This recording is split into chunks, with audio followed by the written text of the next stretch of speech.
Configuring framing, type, grade, and species. Configuring PostFrame Manager to reflect your specific criteria for framing components is an obvious necessity. To do so, you will visit Framing from the PostFrame Manager System Tools menu. Before adjusting these settings, however, here are two very important notes. 1.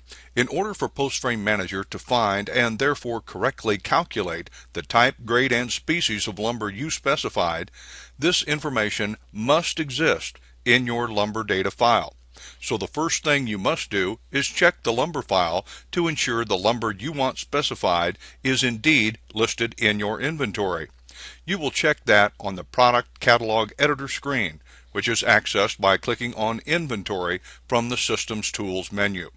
If you need more information on adding or manipulating any information shown there, refer to the Customizing Your Data Part 1 Edit by Item instructional video. 2. The second criteria is that the lumber lengths you have specified for the size and length of any framing component must exist in your available inventory. Here is just one example.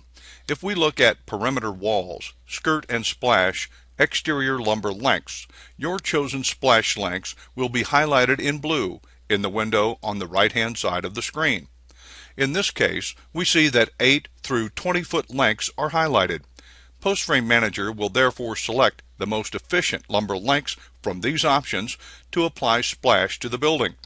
But if, for example, the 14-foot length is chosen and 14-foot lumber of the type you wish to specify for splash is not listed in your inventory, it should be obvious that PostFrame Manager will not be able to calculate splash correctly, and your building price will be incorrect.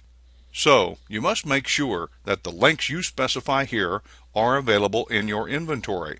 Hold down the Control button on your keyboard and click 14 to deselect that length from your chosen items. Note that this does not mean you cannot leave the 14-foot board in inventory as a placeholder just in case. It simply won't be considered if that length is not selected in the Wing Attributes menu. The point here is that the type, grade, and species of lumber you select for any framing component must match in all three locations: the lumber data file, your chosen lumber lengths, and in framing in the type, grade, and species selector for PostFrame Manager to correctly calculate the component. To check the selected type, grade, and species of lumber that is specified in your system, you will click on Project Tools and Editors from the Startup screen, or open the PostFrame Systems Tools menu by clicking on the Tools menu under System Tools and Editors on the primary attribute screen. In either case, clicking on the Framing button will open the Set Lumber window. As usual, PostFrame Manager provides instructions on how to use the commands shown on this screen. First, take a look at the items listed in the drop-down window under this application. You will see all of the components where you will want to set the type, grade, and species of lumber you want specified by PostFrame Manager for every building you create. If we take a look at wall girts, for example, we need to specify the type of lumber we want specified by choosing it from the drop-down listings under the Type window.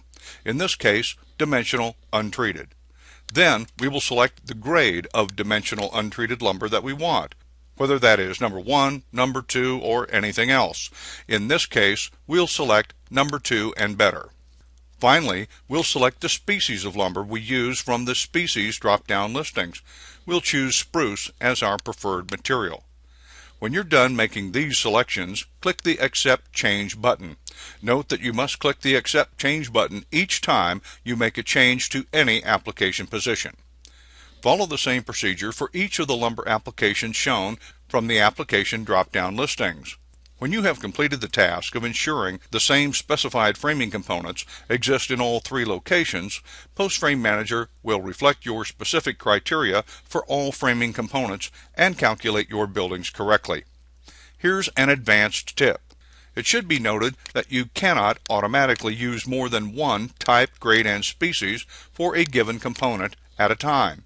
So, if you have components for which you often need to switch type, grade, and species for one use versus another, blend the data.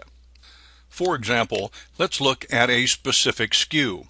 For simplicity, we'll abbreviate the number as 1 plus zeros and the final digits. So the first SKU is 1 plus zeros followed by the number 6. This is a 3-ply 2x6x12 column. It's listed simply as treated number 1 yellow pine. Next, look at SKU 1 plus zeros followed by 22.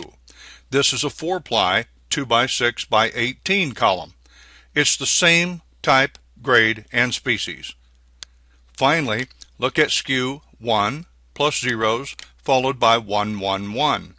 This is a 6x6x16 post. It is also listed as treated number 1 yellow pine. Placing these very different products in the data as the same type, grade, and species allows you to specify the desired product simply by selecting its size from the Wing Attributes menu. Behind the menu description of 3-ply, 4-ply, or 6x6 post are these precise dimensions, so the program seeks material of that specific dimension, allowing you to switch back and forth without having to change the type, grade, and species each time. This concludes the Configuring Framing Type, Grade, and Species instructional video.